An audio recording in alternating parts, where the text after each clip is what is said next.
Series চলে গেছে আফগানিস্তানের হাতে, তবে শেষ ম্যাচে জয় বাংলাদেশকে এনে দিতে পারে কিছুটা আত্মবিশ্বাস। তবে সেজন্য আফগানিস্তানের বিপক্ষে চ্যালেঞ্জ থাকবে বাংলাদেশ দলের। বিশেষ করে 3 শর্ত থাকবে টাইগারদের, যেটা পূরণ করতে পারলেই জয় সম্ভব হবে টাইগারদের। কি সেই শর্ত তা নিয়ে থাকছে প্রতিবেদন। আফগানদের বিপক্ষে টি-20 সিরিজ জয়ের পর আত্মবিশ্বাসী হয়ে ওডিআই সিরিজে মাঠে নামে বাংলাদেশ। তবে জাকির আলীর টি-20 দল ভালো করলেও ওডিআই অধিনায়ক মিরাজের দল যেন খাবি খাচ্ছে। এর মাঝে সিরিজ হারও নিশ্চিত হয়েছে বাংলাদেশের। এরপরও সিরিজের শেষ ম্যাচটা গুরুত্বপূর্ণ বাংলাদেশের জন্য, কারণ এই সময় যেমন আত্মবিশ্বাস পেতে পারে বাংলাদেশ, আবার এই ম্যাচ গুরুত্বপূর্ণ র্যাঙ্কিংয়ে উপরে ওঠার জন্য।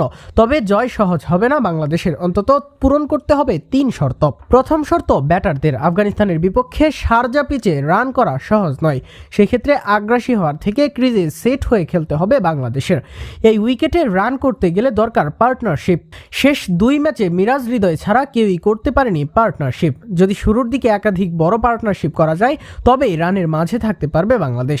আর সেখানে আফগানিস্তানের বিপক্ষে বড় রান সম্ভব তাদের।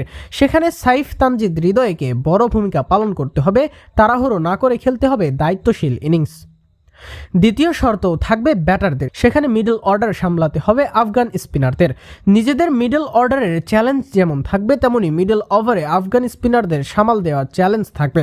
জ্বলে উঠতে হবে মিরাজ হৃদয়দের। ঘরোয়ার ফর্ম আন্তর্জাতিক মঞ্চে দেখাতে হবে সোহানকে। জাকেরকে ফিরে পেতে হবে তার পুরনো ফর্ম। যেভাবে রশিদ নূর বা গজনফারদের মিড ওভার্সে খেলে বাংলাদেশ, সেটা মোটেও আদর্শ অ্যাপ্রোচ নয়। একই সাথে স্ট্রাইক রোটেশনে মিডল ওভার্সে মনোযোগ দিতে হবে।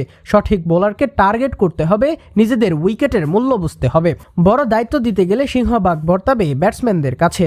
দিন শেষে বাংলাদেশের হারের বড় কাঠগড়ায় থাকেন তারা। তবে যেহেতু বাংলাদেশ বোলিং নির্ভর, তাই বোলারদের কিছুটা অতিরিক্ত দায়িত্ব থাকবে। সেখানে আফগান টপ অর্ডারকে টার্গেট করতে হবে বাংলাদেশের। যদি দ্রুত আফগান টপ অর্ডারকে আউট করা যায়, তবে আপার হ্যান্ডে থাকবে টাইগাররা। সেই ক্ষেত্রে আফগানিস্তানের বিপক্ষে অল্প রান ডিফেন্ড করা যাবে বা আরো কম রানে চাপমুক্ত খেলবে বাংলাদেশ। সব মিলিয়ে চ্যালেঞ্জ বেশিরভাগ থাকবে বাংলাদেশের ব্যাটারদের। তবে যেহেতু বোলিং বাংলাদেশের শক্তির জায়গা, তাদের উপরও থাকবে দায়িত্ব। সব দায়িত্ব মিলে এবার কেমন করে বাংলাদেশ, এবার সেটাই দেখার বিষয়।